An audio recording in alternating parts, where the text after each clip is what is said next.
Tandoori chicken ভীষণ মজার একটা রেসিপি। আসসালামু আলাইকুম ভিউয়ার্স। মজার এই রেসিপি দেখতে হলে আমার সাথেই থাকুন আর ফুল ভিডিও দেখুন। ভিডিও ভালো লাগলে লাইক কমেন্ট শেয়ার করুন আর ভিডিও ভালো না লাগলে স্কিপ করুন। তান্দুরি চিকেনটা বিকেলে নাস্তা অথবা রাতে ডিনার হিসেবে খেতে পারেন আর এটা ছোট বড় সবাই অনেক পছন্দ করে। তো চলুন মূল রেসিপিতে চলে যাই। তো তান্দুরি চিকেনের জন্য প্রথমে আমি একটা মশলা বানিয়ে নিব। এর জন্য আমি 1 চামচ হলুদ, 1 চামচ মরিচ, 1 চামচ জিরা গুঁড়ি, 1 চামচ ধনিয়া গুঁড়ি, 1 চামচ গরম মশলা গুঁড়া, 1 চামচ আদা বাটা, 1 চামচ রসুন বাটা, 1 চামচ সয়া সস, স্বাদ মতো লবণ।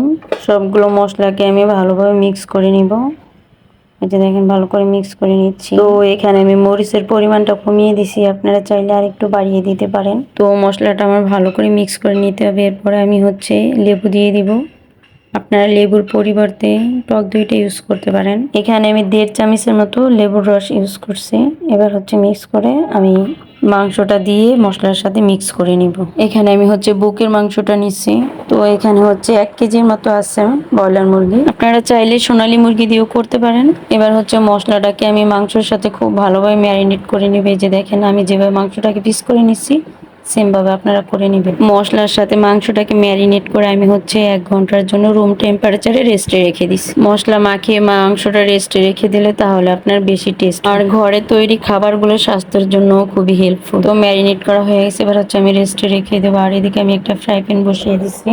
তো এখানে আমি একদম অল্প পরিমাণে তেল দিয়ে দিলাম। তো তেলটা গরম হয়ে গেছে। এবার আমি ম্যারিনেট করা মাংসগুলো দিয়ে দিচ্ছি আর জাল মিডিয়াম আছে রেখে ঢাকনা দিয়ে ঢেকে দেব। তো মাংসটা আমার কমপ্লিট হতে মোট 15 থেকে 20 মিনিট টাইম লাগবে। তো ঢাকনা খুলে আমি মাঝে মাঝে একটু নেড়ে চেড়ে দিব যাতে নিচে লেগে না যায় আর পুড়ে না যায়। এর জন্য যেহেতু মশলা মাখানো, মশলাটা পুড়ে যাওয়ার সম্ভাবনা আছে।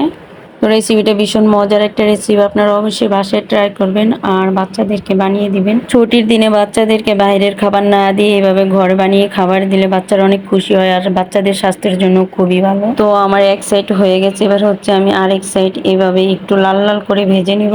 তাহলে আমার চিকেন তান্দুরি রেডি। আর মাংসটা কুক করতে হবে একদম মিডিয়াম আছে জালটা রেখে, তারপরে তাহলে আর মাংসটা ভিতরে কাঁচা থাকবে না আর মশলাগুলো ভিতরে যাবে আর টেস্ট হবে। আর মাংসটা মশলা ম্যারিনেট করে অবশ্যই রেস্টে রেখে দিবেন, তাহলে মাংসটা খেতে বেশি টেস্ট হবে। আমি জালটা মিডিয়াম আছে রেখে একটু পর পর মাংসটা নেড়ে চেড়ে তারপরে ভেজে নিচ্ছি। মাংসটা প্রায় ভাজা হয়ে গেছে। এবার যে পানিটুকু আছে আমি নেড়ে চেড়ে ওই পানিটুকু শুকিয়ে নিলেই আমার মাংস ভাজা কমপ্লিট। তো মজার মজার রেসিপি পেতে হলে অবশ্যই আমার চ্যানেলটি সাবস্ক্রাইব করে রাখবেন আর যারা ফেসবুক থেকে দেখতেছেন তারা পেজটি ফলো করে রাখবেন। তো ঘরে থাকা অল্প উপকরণ নিয়ে আমার চিকেন তান্দুরি রেডি।